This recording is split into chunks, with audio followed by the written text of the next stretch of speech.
चलो भाई साहब, सभी को गुड मॉर्निंग, गुड इवनिंग। जब भी आप इस वीडियो को देख रहे हैं, काफ़ी सारे बच्चों का सवाल आ रहा था कि सर क्लास 12th का ऑर्गेनिक केमिस्ट्री समझ में नहीं आती है। जब भी केमिस्ट्री पढ़ते तो समझ में नहीं आता है। कभी कभी जो है बेंजीन जो है, बेंजीन के ऊपर में अगर यहाँ पर Cl लगा हुआ है, कभी कभी यहाँ पर CH3 लटक जाता है। कभी कभी जो Cl यहाँ पर लगा हुआ है तो यहाँ पर CH3 लटक जाता है।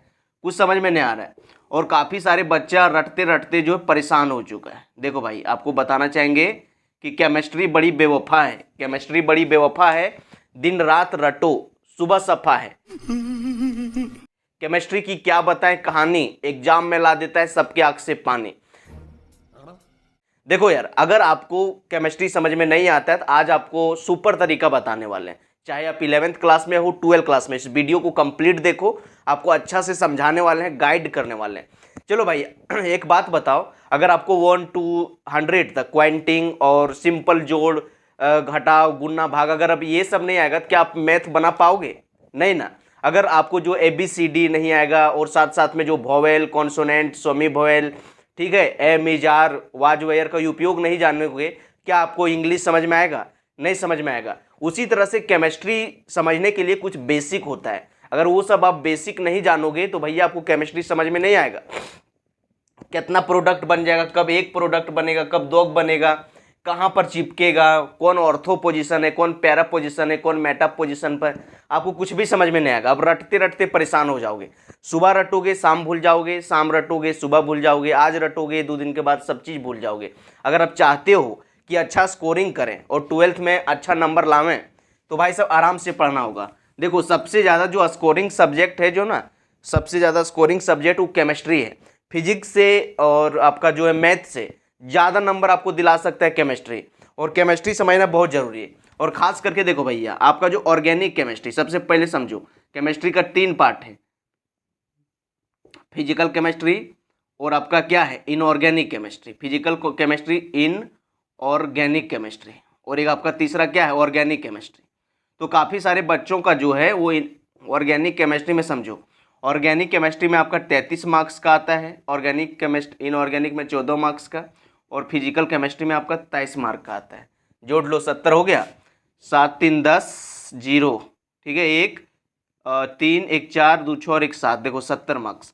तो 70 मार्क का आपका टोटल जो है 12th जैक बोर्ड में आता है, 12th का जैक बोर्ड में आता है। और भाई साहब देख रहे हो, उसमें से सबसे ज़्यादा स्कोरिंग जो है वो है क्या, ऑर्गेनिक केमिस्ट्री। अगर आपका ऑर्गेनिक केमिस्ट्री समझ में नहीं आएगा तो आपका 33 नंबर कट जाएगा, और सबसे ज़्यादा स्कोरिंग यही है। इसीलिए अगर आप चाहते हो कि ऑर्गेनिक केमिस्ट्री समझ में आवे, अगर मचा के रख दे, तोड़ फोड़ के रख दें, तो देखो यहाँ लिखा हुआ है how to start 12th chemistry. यहाँ लिखना चाहिए था 12th, यहाँ organic chemistry, 12th organic chemistry, अच्छा रहेगा। देखो, ऑर्गेनिक केमिस्ट्री समझ नहीं आती, अगर आपको समझ में नहीं आता तो करो क्या, समझो। कुछ इंपॉर्टेंट एलिमेंट है, कुछ इंपॉर्टेंट एलिमेंट है। पीरियोडिक टेबल में टोटल 118 एलिमेंट है, उसमें कुछ इंपॉर्टेंट एलिमेंट जैसे कार्बन हो गया, हाइड्रोजन हो गया, ऑक्सीजन हो गया, नाइट्रोजन हो गया, क्लोरीन हो गया, ये सब जो सारा एलिमेंट है आपको जो बताए हैं, 3 और 2 5 एलिमेंट, ये सभी एलिमेंट का जो है atomic number, atomic mass, valence electron, valency, Lewis dot symbol और इसका बॉन्डिंग, मतलब कौन एलिमेंट कितना बॉन्ड बनाएगा, ये जो बेसिक चीज़ें होती है 1 2 3 4 5 6, ये हर किसी को पता होना चाहिए। अगर आपको ये सब एटॉमिक नंबर पता नहीं है, एटॉमिक मास पता नहीं है, वैलेंस इलेक्ट्रॉन पता नहीं है, वैलेंसी पता नहीं है, लेविस डॉट सिंबल क्या होगा, बॉन्ड कितना बनाएगा, अगर ये सब आपको पता नहीं है तो प्ले लिस्ट है एक ठो, वहाँ पड़ा हुआ है बेसिक फॉर ऑर्गेनिक केमिस्ट्री, उसमें जाके सब वीडियो जो है एक करके सबको देख लो, सारा कोई डिटेल से सिखाया गया है। एक बार देख लोगे पूरा हंसी में, खेल खेल में सीख जाओगे, पूरा एकदम मतलब मजे मजे में सिखाए हैं। तो सबसे पहला काम करो कि जो इंपॉर्टेंट एलिमेंट है, carbon, hydrogen, oxygen, nitrogen, chlorine, ये सब टॉपिक पहले कंप्लीट करो। दूसरा काम करना है कि आयुपेक नेम। देखो होता क्या है, कई बार परीक्षा में दे देता है कि when methyl chloride is react with सपोइडेट नाइट्रेट, या फिर दे दिया अल्कोहलिक KOH, तो व्हाट विल बी फॉर्म्ड। अब भैया आप जानबे नहीं करोगे कि मिथाइल क्लोराइड का फार्मूला क्या होता है, तब कैसे लिख पाओगे आप, कैसे मतलब उस रिएक्शन को बना पाओगे। इसीलिए सबसे पहला काम करो, सबसे पहला काम करो कि नाम लिखने के लिए, आयुपेक नाम लिखने के लिए, और भैया जो इसका एक कॉमन नेम होता है, कॉमन नेम तो बहुत कम उपयोग होता है, लेकिन आपको जो है आयुपेक नेम लिखने के लिए आना चाहिए। अगर आप आयुपेक नेम नहीं लिखने के लिए जान रहे हो तो बड़ा तकलीफ होगा। सबसे पहले एक ठो 12th में आयुपेक नेम लिखने पर एक क्वेश्चन आता है और पूरा केमिस्ट्री भी समझ में नहीं आएगा। इसलिए आयुपेक नेम का वीडियो देख लो, ये भी प्ले लिस्ट बना हुआ है और पूरा डिटेल से देसी भाषा में सिखाया गया है। जाके वीडियो देख लो, फिर आपका 33 मार्क्स में कोई दिक्कत नहीं होगा और पूरा केमिस्ट्री भी समझ में आएगा।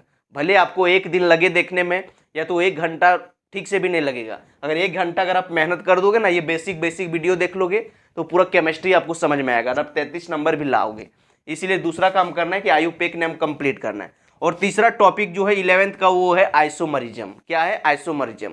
ठीक है, तो आइसोमरिज्म अगर आप नहीं जानोगे तो आपको ये पता नहीं चलेगा कि कब सिंगल प्रोडक्ट बनेगा, कब मल्टीपल प्रोडक्ट बनेगा। बात समझ रहे हो?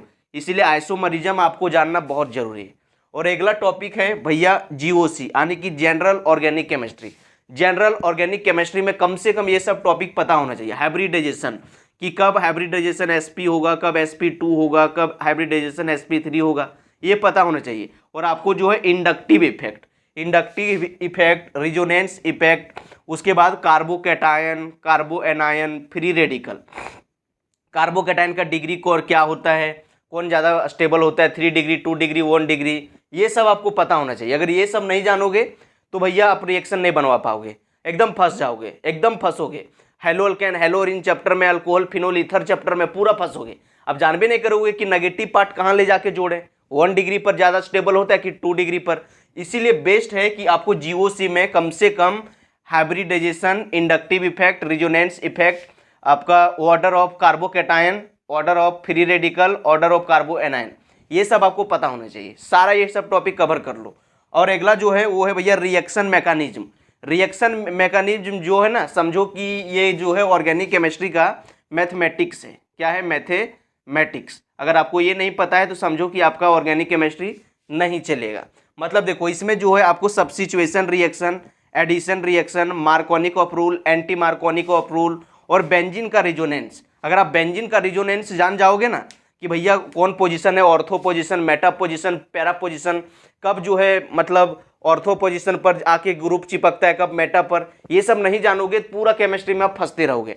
तो सबसे पहले क्या करना है कि इसको आपको पढ़ना है। रिएक्शन मैकेनिज्म में substitution reaction, addition reaction, Markovnikov rule, anti Markovnikov rule, benzene का रिजोनेंस करवाने के लिए आना चाहिए, और इलिमिनेशन रिएक्शन। ये सब टॉपिक अगर आपको कवर हो जाएगा तो पूरा ऑर्गेनिक केमिस्ट्री में आप धुआं कर दोगे। और सबसे ज़्यादा मतलब स्कोरिंग सब्जेक्ट कोई है तो वो है भैया आप लोग का केमिस्ट्री।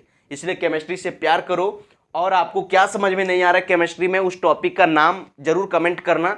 उस टॉपिक पर पूरा हंसता खेलता पूरा देसी भाषा में आपको वीडियो बना के दे देंगे। और ये सब जो टॉपिक का नाम जो बताएं, ये सब जाके आप प्ले लिस्ट में देख सकते हो या तो दूसरे जगह से भी पढ़ सकते हो, इसमें हमको कोई आपत्ति नहीं है। लेकिन काफ़ी सारे बच्चों का सवाल आ रहा था कि सर हमको केमिस्ट्री नहीं समझ में आ रहा है, ऑर्गेनिक केमिस्ट्री मेरा स्कूल में स्टार्ट हो चुका है, तो कुछ मतलब गाइड कीजिए, कुछ बताइए। उसके लिए स्पेशल वीडियो, तो इसको सबसे पहले स्क्रीनशॉट ले लो और ये सारा टॉपिक जो है भले आपको आधा दिन लगे, 1 दिन लगे, सभी सब पढ़ लो, आपका कंप्लीट हो जाएगा। उसके बाद पूरा केमिस्ट्री समझ में आएगा और आपका ऑर्गेनिक केमिस्ट्री से 33 मार्क्स का क्वेश्चन आता है।